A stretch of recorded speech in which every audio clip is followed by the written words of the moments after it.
coming, the sun's zooming in, meltdown expected, the wheat is good there, engines stop running, but I have no fear, 'cause London is drowning. I live by the river. Hello everybody and welcome to the final by the minute Arsenal podcast of the season, and well, we couldn't really have planned that much better. It's our final one of the season and it comes a couple of days after Arsenal beat Chelsea to win the FA Cup.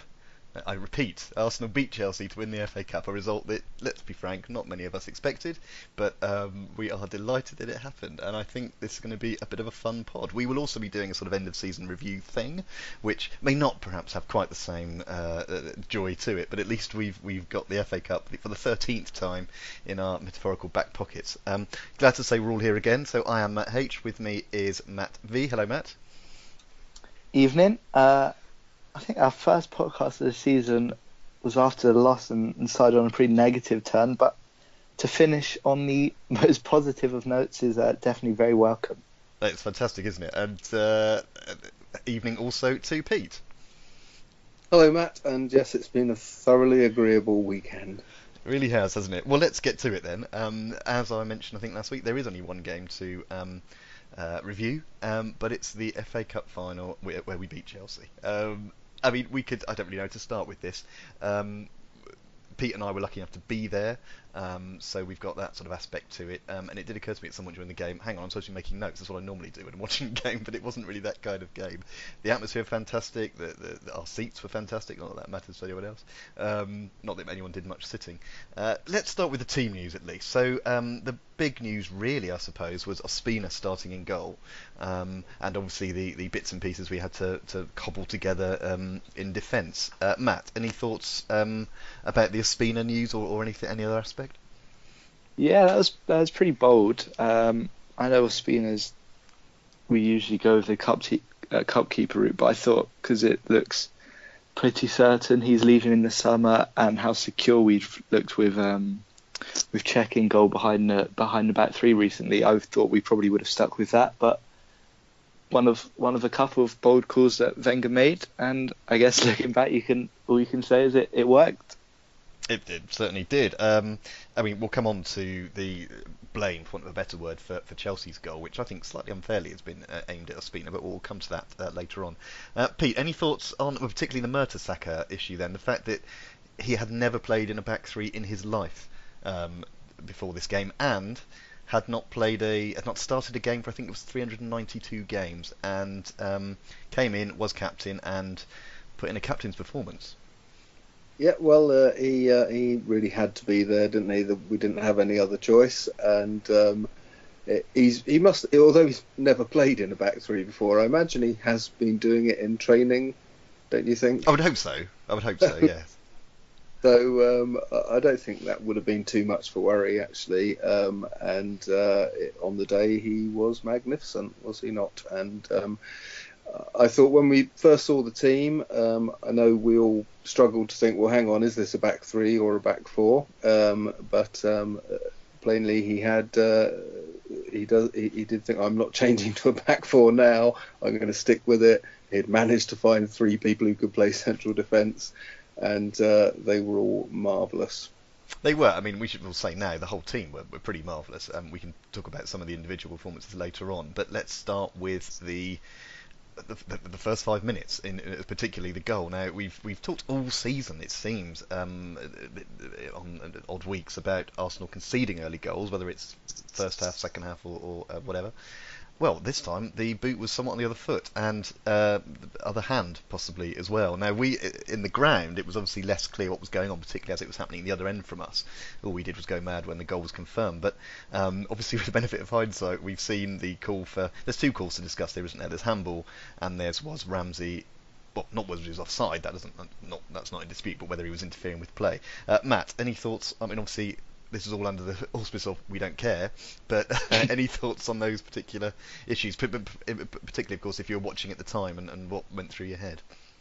Yeah, at the time, I was pretty certain it was a goal, and obviously at first it didn't look like it was going to be given, because it just looked so clear that Ramsey was obviously offside, but that Sanchez wasn't, and I didn't think at the time, or looking back really, that Ramsey was interfering with play. So I thought it definitely should have been given. Obviously, having seen the replays and seen that, well, he charged it down effectively.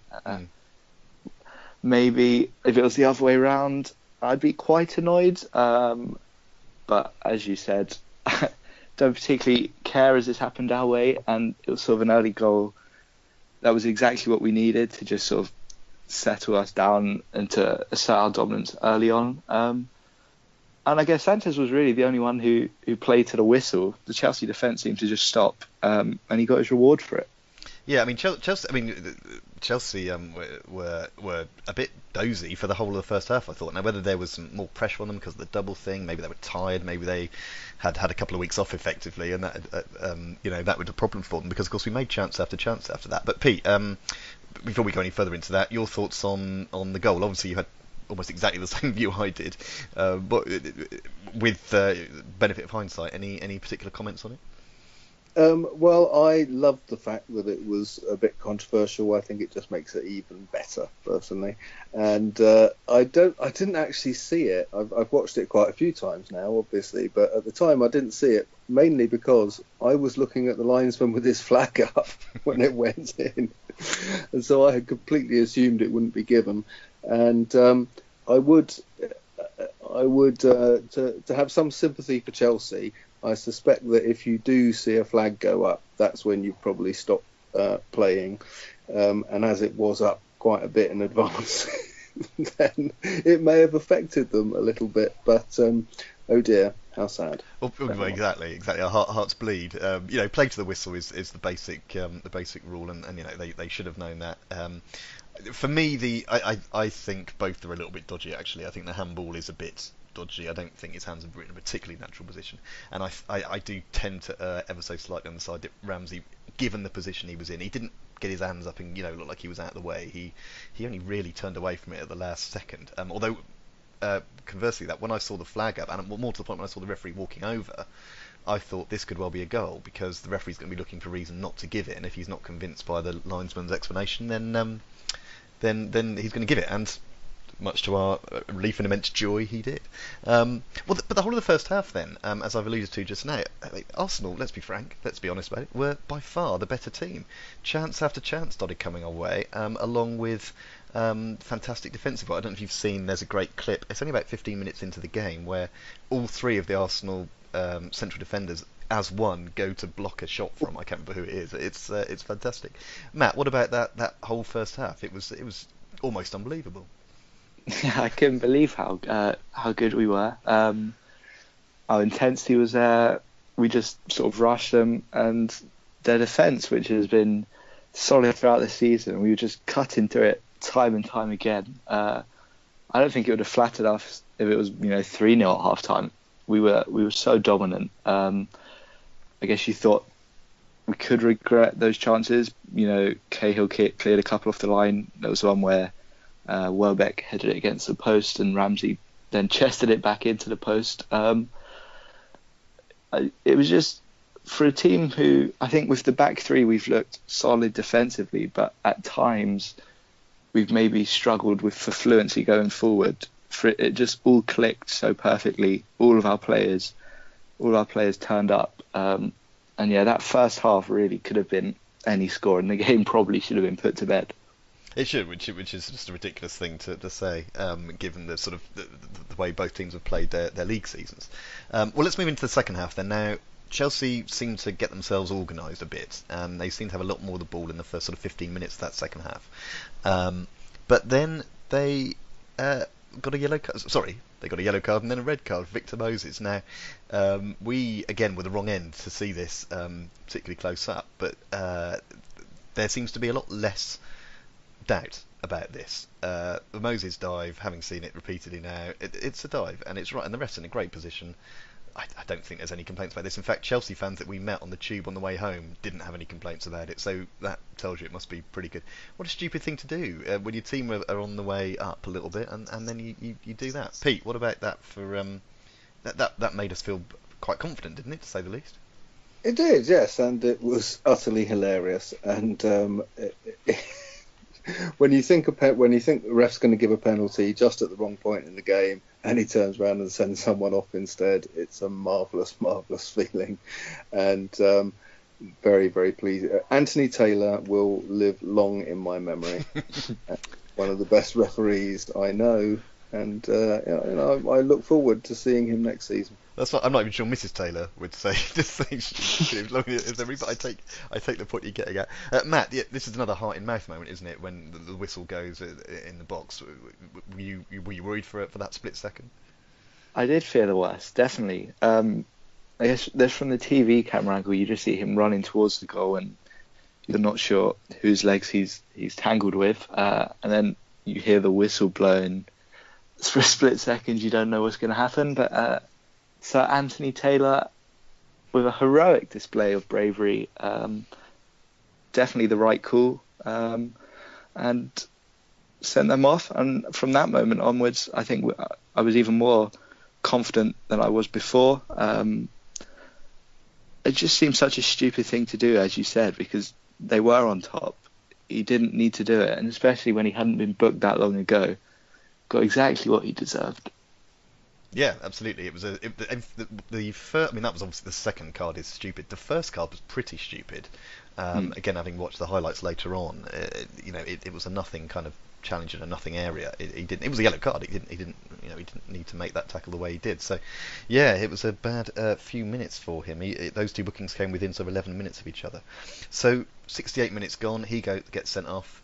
I'm starting to feel a little bit confident for the first time. The first half had seemed to just drag. Every time I looked at the clock, I was like, oh, come on, it can't be 30 seconds since the last time. But things took a little downward turn for a very brief period as Costa scored within sort of 10 minutes of that red card. Now, Ospina, I did, as I noted, he a little bit of criticism for perhaps being sort of slightly weak-wristed, for want of a better phrase. But having watched it again, it's just one of those awkward ones that bounces in. He's not expecting. I think he does quite well to get anything on it at all, but it goes past him. Pete, any thoughts about the goal, and then also any hopes and fears you had at that point about the game in general? Yes, I wouldn't blame Ospina. I think Costa. I mean, it's what he does, isn't it? He did it well. He controlled the ball off his chest and whacked it with his right foot, and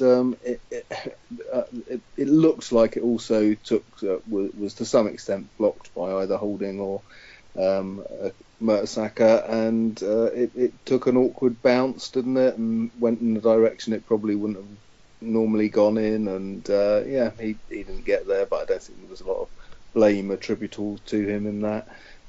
It's, as I say, that's what Costa does, and probably would be better off to look at how we let it happen in the first place rather than Ospina.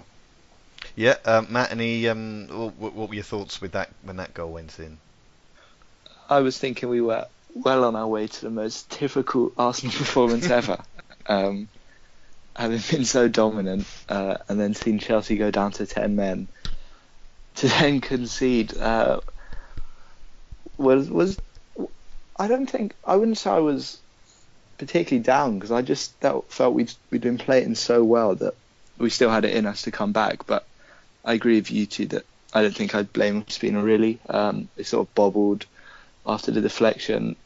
It looked like he was going the other way to start with, and I know he got a hand to it, but definitely don't think he's to blame. Just one of those things. And then the reaction, I guess, was the most pleasing thing for Arsenal. Well, that's it, absolutely. I mean, in those seconds, after the goal had gone in, and I thought, okay, well, look, it's still 11 against 10. We've still got that chance to do well here, particularly if extra time is on the cards. At that point, with 10 minutes ish to go, you think it must be, but it wasn't. Now, we did have a very good view of Aaron Ramsey's goal.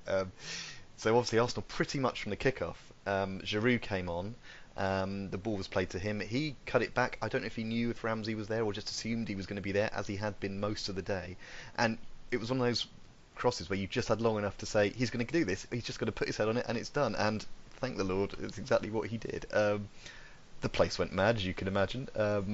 Pete, an enjoyable moment for everyone, and yet again Ramsey comes through in a cup final. Oh yes, he certainly did, and a nice ball from Sanchez as well to Giroud, who actually managed to look like he had a bit of pace to get to it first, before, as you say, just at least at the very least guessing someone was going to be in the right place, and just produced a beautiful ball, which as soon as he hit it, as you said, you thought that's got to be in, hasn't it? There's Ramsey, and who else would be there? He'd been doing it all game, that was the thing, and I think it was marvellous to see him get his just rewards for having been there all game and being there again to take a pretty easy chance. So yeah, Matt, there was that moment that we got the early goal, which was great, and then coming straight back after Chelsea had scored was another real plus. I mean, the fact it happened so quickly was, it's just a great way to give yourself that opportunity. It must have been enjoyable to see that one go in on the telly as much as it was to be there to see it when it went in at the ground. Yeah, it was so good. I think that probably broke Chelsea coming back as they did, against being a man down was enough, but then to concede straight away and no, you have to do it again, is a big ask. Wouldn't believe that we'd take Welbeck off and then it would be Giroud running in behind, but he did it, put in a great ball, and as you said, Ramsey, who's been so good the past few weeks, continued to do what he did. I think he broke the record for most distance run in FA Cup final. He was so good throughout, got on the end of that ball, and another FA Cup final winning goal for him to add to his collection. Not too bad. It's great, isn't it? And that's 3 times in 4 years now Arsenal have won the cup, and the other two, whilst they had their enjoyable moments, Hull was obviously that all a bit last minute. Villa was a lovely stroll, quite frankly. This one, I think, for a lot of people will have been the big one, as it were. We were chatting, funnily enough, before the game about our favourite FA Cup finals, and mine, I think, was 2002, the other victory against Chelsea in sort of relatively recent years. But yeah, I think it's a tough one now to know where this one comes in terms of the Wenger 7, if you like. It's going to be number 1 or 2, I think. Arsenal's... Go on. Sorry, go on. Number 1 I'm going number 1. I've decided it's taken over. Well, that's favourite ever cup final win in my life. Anyway, just brilliant. To deny what is plainly a very good Chelsea team, we've had an excellent season, a double when we were underdogs, and to play so well and to do it with such style and a bit of controversy as well is just perfect. That you can't get better. Well said. Matt, do you have any thoughts about where you rank this in your sort of personal list of cup final wins? I agree with Pete. I think we spoke just before the semi-final draw. You were looking at the 4 teams in it, and at that point in the season, we were in free fall in the league, and we were up against 3 very strong teams who were in good form, and we thought whoever we were drawn against, we'd be up against it, and we'd be doing well to even reach the final. So to do that and to end up winning it is just incredible from where we were, and I think it's definitely better than the 2 most recent ones, because I know we had good wins along the way, but they were all sort of expected, especially in the semi-final and the final. But the 2 performances we've had to put in to win this one is really special, especially considering it's with a new formation we sort of stumbled upon a week before the semi-final. Yeah, it's interesting, isn't it? 2 teams that have changed their formation at some point in the season have ended up winning the 2 sort of major domestic trophies, which is, I'm sure, something that the tactician people will be very excited about. I mean, the nicest thing for me about this, and I think I still have this one up there with the other Chelsea one, I'm not sure which one I'd go for. The nice thing about this is completely deserved. I mean, on the day, there may have been some controversy about the first goal, and indeed you can argue, well, Chelsea going down to 10 men was a bit all their own fault, but Arsenal were fantastic throughout the whole team, which I think gives it a particular little bonus point or 2 for me. And the fans. Well, of course. And I know that's easy when you are leading for pretty much the entirety of the match, but I mean, just no one stopped singing ever, did they? throughout that game that I can remember. And I just thought they were magnificent for once. There was no negativity, no bitterness of any sort, just real genuine support for the team. And that probably came from a number of things, partly due to how well we played, but and as I say, being in front for vast majority of it. But I just thought everyone did a magnificent job. Cup final. I think cup final crowds are a bit like that. This was lucky enough for me. It was my 5th Arsenal Cup final that I've been at, and I have a 100% record as well, which is so I should be taken to every cup final. And I think there is an element of that. There is an element. Let's just get behind them and not worry about all the other stuff, which we're going to talk about soon, and is going to be talked about all summer. So yeah, it's certainly worth mentioning. Do we want to pick out any particular players? We've mentioned Mertesacker. I mean, Holding I think was great. Özil has had a lot of kudos as well, sort of reading the stuff afterwards. Obviously Sanchez scored, Ramsey scored. Bellerin, I loved his fairly late moment where he looked at David Luiz and said, "Yeah, I'm quicker than you," and pushed the ball round one side and round the other, and his shot just came across the front. I mean, I'm not going to. There wasn't anyone who put in a bad performance. Matt, if you had to pick sort of 2 or 3 players, anyone you'd pick out, even though I think we've all agreed it was a great team performance? I thought Ozil was definitely deserving of praise. He's got a lot of criticism for not turning up in the big games when we need him, and alright, he could have been a bit more clinical and probably should have scored 1 or 2, but I thought he was great. You know, that slide tackle on Hazard probably summed up our whole performance, seeing him do that. I thought Holding in the first 5-10 minutes sort of confronting Costa and quite clearly mouthing to him that he's mad. Yes, that's good. Basically saying we're not scared of you. I thought that set the tone as well. But I think my man of the match really gone to Mertesacker for pulling that performance out of absolutely nowhere. He was just incredibly good. He was. Pete, any name you'd like to pick out, or a couple of names? I'll go for 2 others that haven't been mentioned yet, I don't think. Well, one has. But one that definitely hasn't is Nacho Monreal. I thought he was astonishingly good. He just seemed to be winning everything, didn't he? And I thought he was the best. Mertesacker's had praise heaped on him quite rightly, but I thought, if anything, Monreal was better. But they were all fantastic. The whole back three were great, and as you say, epitomised by that time that all 3 of them blocked the Costa shot, and it was just marvellous to see. And other than that, I would just go for Ramsey, because he was just everywhere, and if you scored the winner, you deserve man of the match. That's it. I think the official man of the match was Sanchez, wasn't it? But he's that kind of headline grabbing figure anyway, isn't he? But what's so nice is that it could have been any of them almost. So that is fantastic. Well, look, we'll end the cup joy there. Fantastic win. So Arsenal's 13th cup, which is a record. Arsene Wenger's 7th FA Cup, which is a record. You can't see the 7 FA Cups thing being touched by anyone anytime soon, can you? Because of the the idea of a manager being in a job for 7 years now seems ridiculous at the top level, either because they get sacked, or even the kind of burnout thing and they want to move on or what have you. So it could be a record that is there for a very long time. So whatever else happens, that's something he's got very safely stored away, I think, for some time.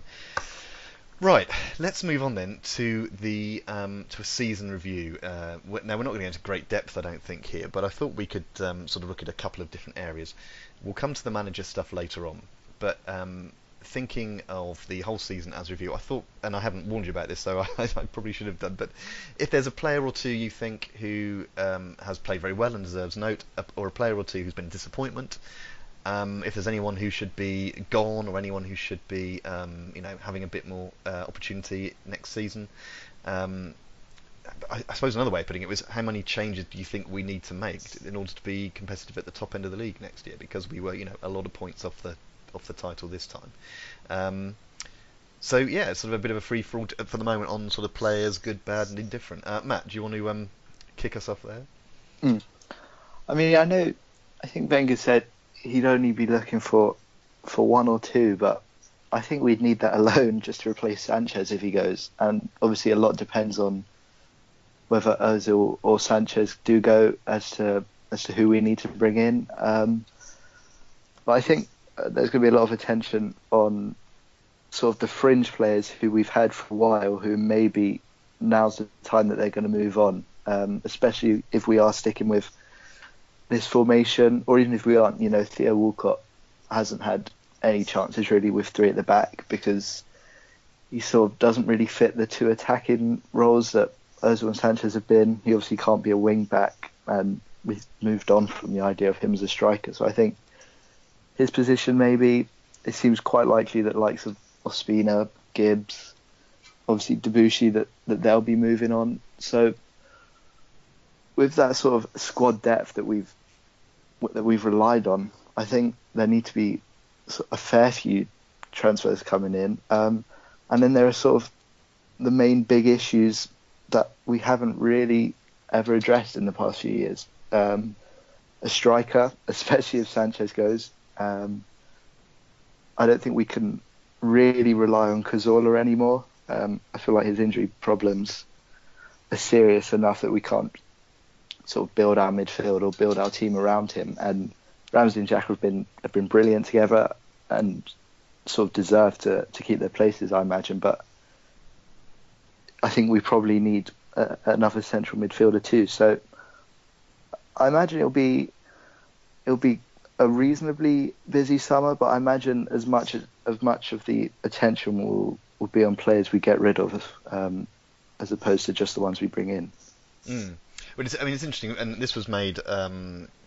This point was made after the game on Saturday, that essentially there was a few pundits said, why can't Arsenal play like that every week? And they have a point, and there has been too many times this season, and we've discussed it all season here, far too regularly, unfortunately, where the team performance has just been sometimes a shambles, but more often it's just been that little bit below par. So whilst we haven't lost every game like we lost against Palace, we've lost other games in sort of bad form as well, without it being appalling. We just haven't ever looked like we're going to win. Game against, I don't know, Watford springs to mind or something like that. Yeah, I mean, for what it's worth, I look at the team that started on Saturday and I see a lot of good players there. I mean, obviously it seems like Spina's off, but you look at Xhaka and Ramsey and Alexis and Ozil, Bellerin, players that I like and would see starting next season. I think Monreal's been brilliant. Holding has been superb when he's played. I think we're probably still unbeaten with him playing, although I'm unless I've missed something, I think he's still Liverpool. He played against Liverpool. Oh, did he? Oh, God, Yeah. I've forgotten about that. Oh, well, he's still got an excellent record. But I look at a lot of those players and then play on the bench as well and think they look okay, but then you do worry a little bit about that depth, and I do think we are carrying a little bit of, Deadwood's a bit of a harsh way of putting it, but there's players there who were never playing. Walcott really isn't getting much action, as you've alluded to. El Neni, he came on. He was one of the players I picked at the start of the season who could be one of our key players, but he's barely played. You think there's a strength in depth option next year, particularly with our Thursday Sunday schedule that we're going to likely to have. So we've got to sort of approach that. Although we can't do anything much about that until we sort the manager situation out, which we'll come on to in a bit. Pete, any players you'd like to mention, sort of for bad or ill? I'll stick with good, and to do that, I'll just talk about post back three times. Holding, you've already mentioned, obviously quite a surprise to all of us, but has really looked the part, and hopefully he can continue to do that in future. I'm still worried that one day we'll see things go horribly wrong, but he really does look like a level-headed young man who really knows his game and is learning all the time and learning from the right people and adapting his game to suit whatever is around him. Then post back three, I think again you've got to look at Nacho, both in the wing back role and as an extra central defender. Oxlade-Chamberlain's been pretty magnificent as a wing back. Ramsey and both Ramsey and Xhaka have really come on in leaps and bounds and made the midfield work. And if we're, I guess there's no point in saying how well that Sanchez and Ozil have played, but obviously they've done really well too. So in general, other than potentially a striker, and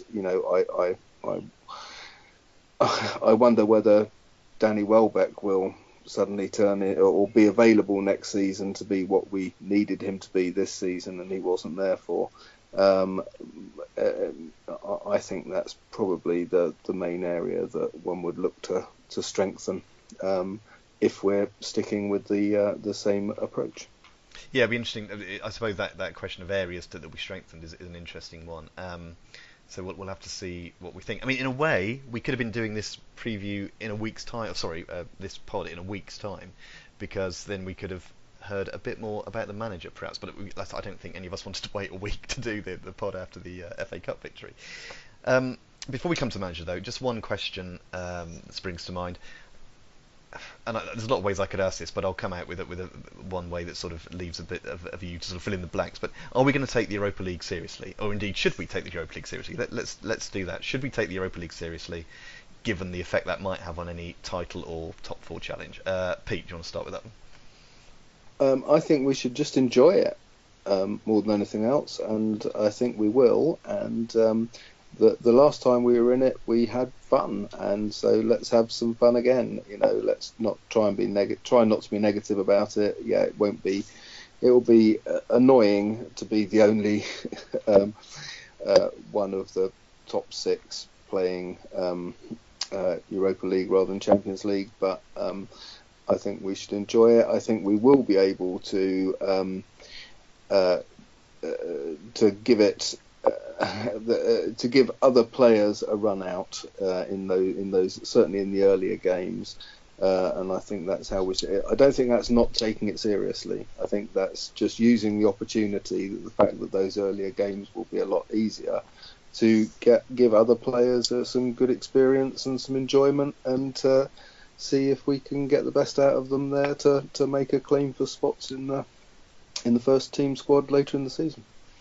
Okay, that's interesting. I mean, I tend to think we should take it seriously, I think. And whether that means actually we should have enough to get through the first bit, but certainly by the time we get to the knockout stages, we should be focusing on that. And yeah, there might be a balancing act to be done, but hope if we do this strengthening as we all hope we will, whether we will or not is a different issue. But if we manage to do that, then it'll be interesting. You'd think there'd be enough there to address that issue. Matt, what are your thoughts? Should we be taking this seriously? Yeah, I think so.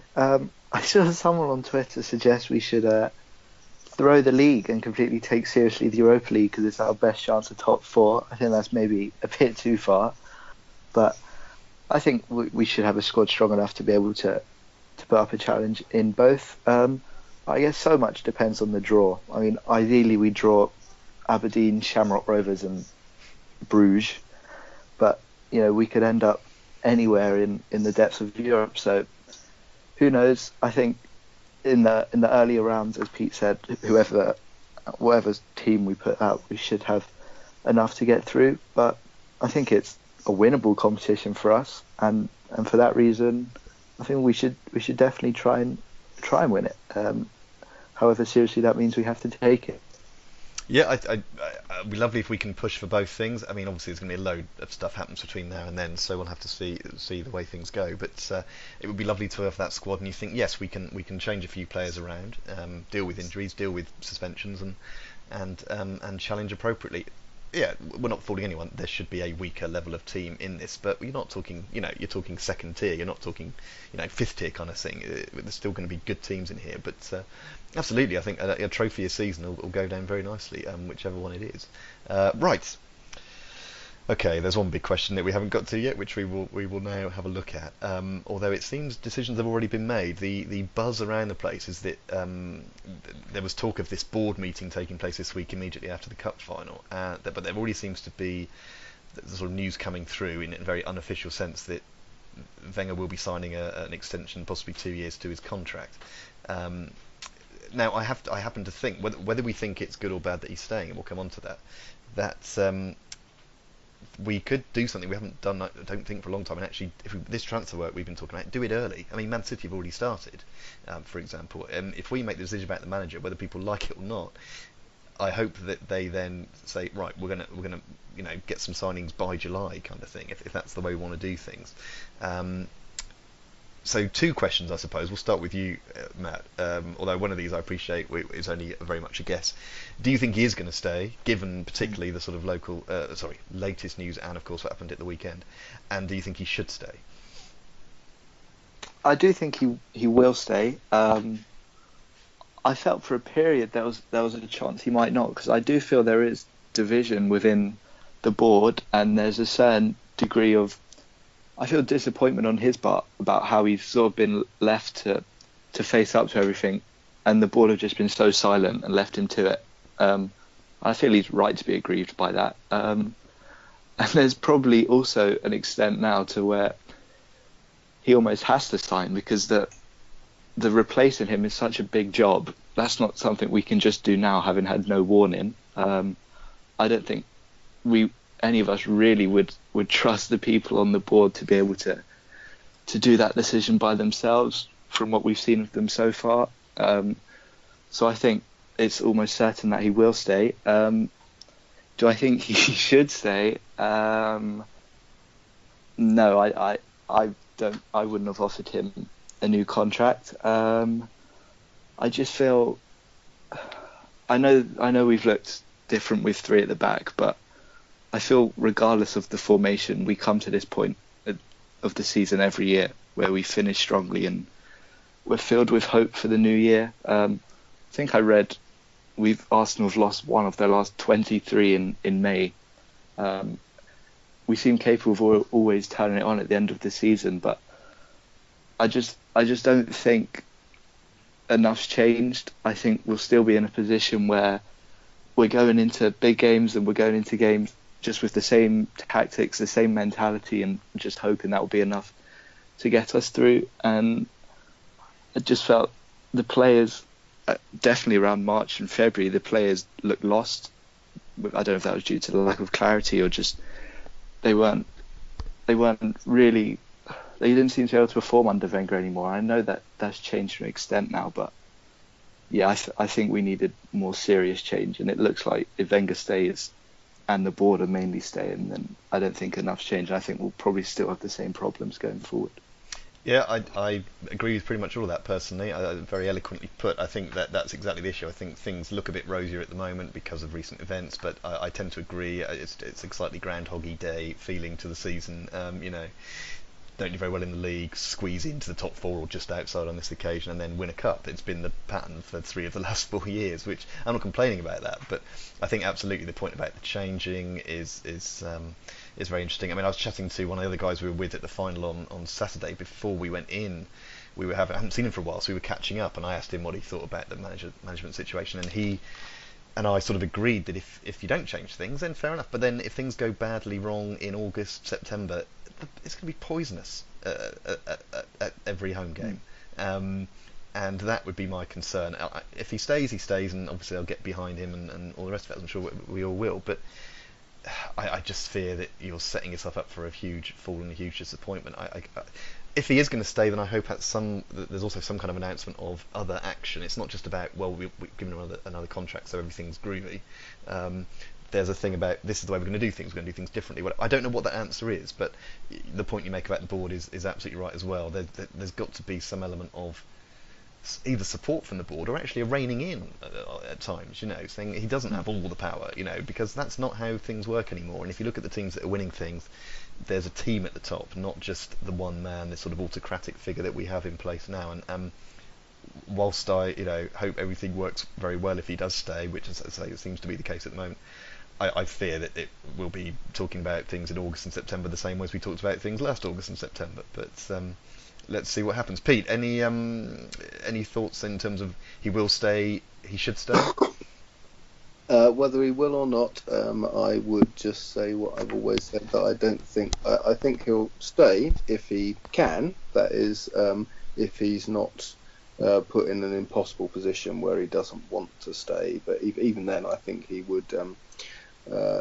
struggle to leave the club at a time where he doesn't believe it's in the best interests of the club. That is to say that the club don't have a reasonably decent manager that will perform at least to his standard, ready to appoint, and I don't think they have, and I think Wenger wouldn't leave the club in a mess, basically, and not ready with a new appointment in hand, as I say, other than if basically there are conditions attached to his any offer of a contract which he just thoroughly disagrees with, and even then I think he'd struggle to walk away from the club and leave it in a position that he believes will be detrimental to it, because I seriously do believe he loves the club pretty much as we do, and as to whether he should or shouldn't stay, I think you know perfectly well that I want him to stay,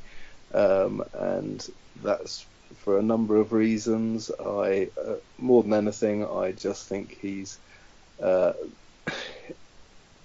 the best manager in the country, but over the past 21 years, I believe he's the manager who's had the most integrity out of anyone, and has done what he's done in his own way, and with real class and determination to do things the right way, and it's helped the club be the club that it is. We're not owned by an oligarch. We don't lavish ludicrous amounts of money on players and agents. We play within our means, and we do the best we can, and I think he's undoubtedly the best manager in the country, if not the world, to continue doing that for our club. All right, well, very well said. I think there's obviously lots of argument. I mean, there are some people who'd be a lot more on each wing. I think so. I think we're relatively sort of central. Just three of us, two of us on slightly one side, you're the other. But I think there's no doubt about our respect is something he talked about this, post the FA Cup game. And I don't think there's been any doubt where we stand on that. I don't know if that's directed at fans, media, the board, some combination of them. But yeah, I think we'll see what happens. I think we'll assume he's going to stay, because that seems to be the way that the tea leaves are being read at the moment. And if he is, I imagine a huge proportion of the fans will just get behind him. I think the concern is just what happens if and when things go wrong. But we'll see what happens. There's obviously a lot to be said over the next few weeks, and we'll see the way things go. All right then. Well, I think after that rather epic pod, we'll start to wrap things up. So I would just like to take the opportunity to say to everyone, we will be back at some point in some form next season. We don't quite know what we'll do, but we'll probably do something. We'll try and be there before the first game this time, so we can preview that. Of course, we may, if there are significant changes, I dare say we could easily put together a quick pod at some point during the summer to discuss our signing of Messi, Ronaldo, and anyone else that comes in. But we'll play that. We'll see how we go with that. But I would like to thank Pete for being here as a sort of a late sub, and you've stuck around very helpfully for months. So thank you very much for that. Thanks, Matt. It's been an absolute pleasure, and I look forward to doing it again in the future, if you'll have me. Absolutely, I'm sure we will. And particular thanks also to Matt, whose idea this was in the first place. So you can send all complaints or anything else to him. But I think it's been a pretty good year. I've quite enjoyed doing it, and I hope, Matt, you have as well. Yeah, definitely. Some more enjoyable times than others. The December to March/April period was tough, but we got through some counselling together and have come out strongly on the other side with a trophy. This is true. We've had problems in the pod in terms of, not problems between us, but in terms of the quality of the football we've had to talk about. But we have started on a trophy-winning season, so that's not a bad way to end it. All right. Well, thank you both very much for being there all through the summer, all through the season. Sorry, and we will be back at some point in the late summer. So just once more, we'll do it as usual. So Pete, thank you very much. Thank you very much, Matt. And Matt, thank you. Thank you very much. And thank you everyone for listening all season, and we will speak to you again later in the year. Take care. Bye-bye.